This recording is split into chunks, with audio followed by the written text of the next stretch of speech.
Talento e Solidaridade van da man no Caritarte. A exposición impulsada por Caritas Vilagarcía celebra este ano 14 anos de vida e faino cunha mostra recompilatoria dos traballos cedidos polos artistas nas edicións anteriores.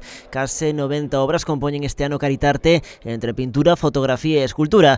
Entre os autores nomes como Lino Silva, Domingo Porto, Fernando Salgado, Martina Miser ou Mónica Irago. Quantos artistas são? 64 artistas e 88 obras. Entre pintura, fotografia e escultura. E por que 64 artistas e 88 obras?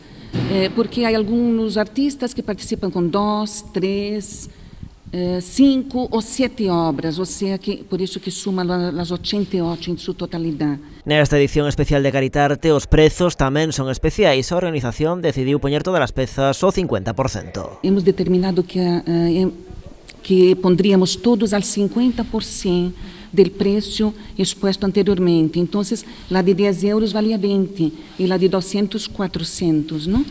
Y de 10 euros tenemos 4 obras para tener y de 200, 2. Y va de 10, pasa para 15 euros, 20, 40, 60, 120. Dende o Concello que colabora coa iniciativa poñen en valor o traballo de Cáritas, convidan aos veciños a mercar as obras expostas para agasallar este Nadal. Que mellor que regalar arte e solidaridade, que dende logo para nós é moi importante porque, como ben digo sempre, o traballo que fan as entidades sociais é vital para poder garantir precisamente a calidade de vida das persoas, sobre todo das persoas máis necesitadas. A edición deste ano acaba de ser inaugurada esta tarde nun acto amenizado polo músico Dani Barreiro. Poderase visitar ata o 27 deste mes.